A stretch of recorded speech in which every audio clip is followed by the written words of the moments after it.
प्रामाणिकपणा. माणूस हा फक्त शरीर नाही. शरीर म्हणजे भूक, थकवा, आराम यांच्या आवश्यकता. पण माणसाच्या आत एक स्व आहे, ज्याला हवं असतं विश्वास, आदर आणि आनंद. लोभ माणसाच्या जीवनात दोन टोक निर्माण करतो. मर्यादित लोभ माणसाला परिश्रमाची प्रेरणा देतो, प्रगतीसाठी झगडायला शिकवतो. पण जेव्हा हाच लोभ धनलोभ, सत्तालोभ किंवा कीर्तीचा लोभ बनतो, तेव्हा तो माणसाला अंधत्वाकडे नेतो आणि शेवटी विनाशाचं कारण ठरतो. प्रामाणिकपणा आणि करुणा मनाला खरी शांती आणि आपुलकी देतात. ही मूल्ये फक्त शरीरापुरती नसून माणसाच्या आतल्या मनालाही समाधान देतात. म्हणूनच असं दिसतं की पैशाने शरीराच्या गरजा भागतात, पण मूल्य आत्माच्या गरजा पूर्ण करतात. शरीर आणि स्व दोनही संतुलित ठेवण्यासाठी लोभ, प्रामाणिकपणा आणि करुणा ही तीनही मूल्य आवश्यक आहेत. नमस्कार, माझं नाव शगुन चौधरी आहे. या व्हिडिओचं टायटल आहे द कोर्टरूम ऑफ फायनान्स.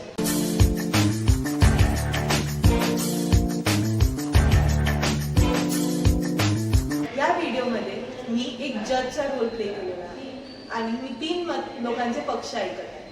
पहिला करुणा, दुसरा प्रामाणिकपणा, तिसरं लोभ. तर या व्हिडिओमध्ये आपण बघूया कसं तिघं आपले मतं मांडतात आणि कोण चुकीचं आहे आणि कोण खरं आहे.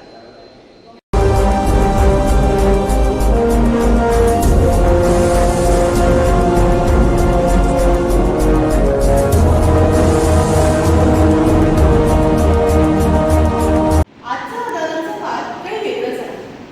कोणते गुण माणुसकीला पुढे घेऊन जातात? करुणा, लोभ की प्रामाणिकपणा? वादविवाद करायचं काही कारणच हे मानली आहे.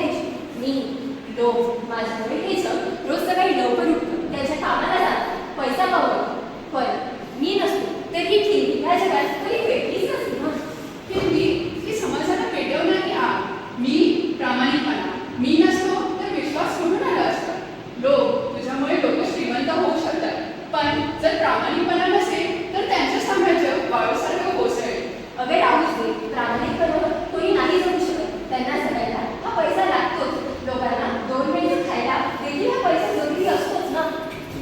लोकांना पैशासाठी अंधारा करतेस, पण मी करुणा, जिथे कोणीच नाही, जिथे दुःख आहे तिथे फक्त मी लोकांना एक आशेची किरण घेऊन येते. भूकंप, पूर, पॅन्डेमिक, पैसा खरंच होता, पण एक मदत, एक साथ, एक मिठी ते फक्त मी देऊ शकते आणि माझ्याशिवाय हे जग हृदयहीन आहे. राहूच द्या तुम्ही लोक. मंदिरामध्ये प्रवचन दिल्यासारखं प्रवचन का बरं देत आहे? विश्वास, करुणा याच्या बळावर तुम्ही 2 वेळचे जेवण कधी जेवू शकता आहे का? आणि जरा जास्त लोक झालं तर काय होतं माहिती आहे का? भ्रष्टाचार, खोटं बोलणं, फसवणूक.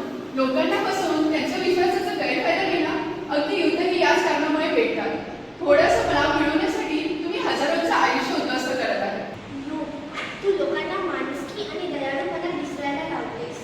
तुझ्या अजून हवं हे करता करता लोक वाटणं विसरतात, काळजी घेणं विसरतात आणि खरं सुख हे पैशात नसून तर हे नात्यांमध्ये आहे हेही विसरतात.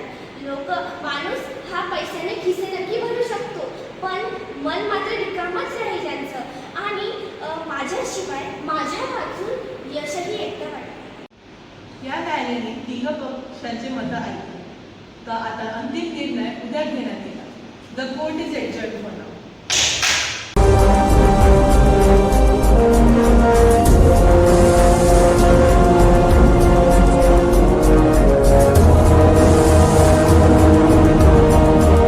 न्यायालय आज कालची कारवाईचा निर्णय देणार आहे.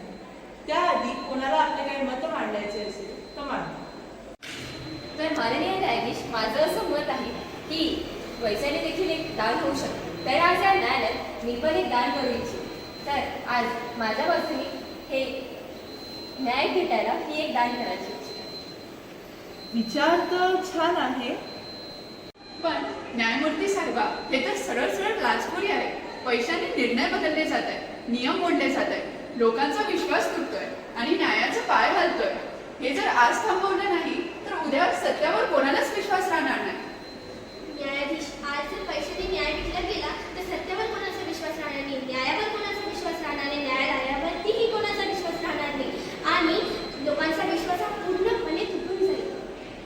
तुझी एवढी हिंमत, तू एक न्यायालयाला, एक न्यायाधीशला रिश्वत देत आहेस? न्यायाधीश, मी मागाशी जेव्हा पैसा दिला तेव्हा तर तुम्ही बरोबर घेतला. आता या दोघांचं मत ऐकून तुम्ही तुमचा निर्णय बदलताय. हा कसा न्यायाधीश आहे? लोक, तुला काही चुकीचं वाटत नाही तू सत्याला विकत घेऊन गेली, तू माणुसकीला विकत घेऊन गेली. माणुसकीच्या बळावर कोणी जगू नाही शकत, दोन वेळेचे जेवण देखील भेटू नाही शकत. लोकं हे चुकीचं आहे. तू तुझ्या लोकांना दयाळूपणा मिसळत आहे. हा न्यायालय आहे, कोणता बाजार नाही. या न्यायालयाने तिघ पक्षांचे मत आहे. त्याप्रमाणे लोक महत्वाकांक्षेसाठी खूप महत्वपूर्ण असतात. प्रामाणिकपणे विश्वास ठरवतो आणि करुणा माणुसकी आणते. पण सत्य हे पण आहे की लोक जर मर्यादेच्या बाहेर गेले तर ते नाश आणते. पण जर लोक करुणा आणि प्रामाणिकपणासोबत चालले तर ते प्रगती पण आणते. सत्य तर हेच आहे की तिघ मूल्य खूप महत्वाचे. तर हा न्यायालय असा निर्णय ठरवते की लोक पूर्णप्रमाणे चुकीचं नाही, पण तो आपल्या मर्यादेने बाहेर नाही गेले पाहिजे. त्यासाठी त्याला प्रशिक्षाधीन ठेवण्यात आले आहे. The court is adjourned. तर या व्हिडिओद्वारे आपल्याला अशी शिकवण मिळते की पूर्वी माणसांवर माणुसकीचं राज्य होतं, तेव्हा विश्वास, नातं आणि आदर हाच खरा ठेवा होता. आज माणूस पैशांवर विकला जातोय आणि सोन्यासारखी असलेली माणुसकी हरवत आहे. पण अजूनही वेळ गेली नाही. जर आपण नात्यांना जपलं, विश्वासाला मान दिला आणि पैशाला साधन म्हणून वापरलं तर माणुसकीचं राज्य हे पुन्हा येऊ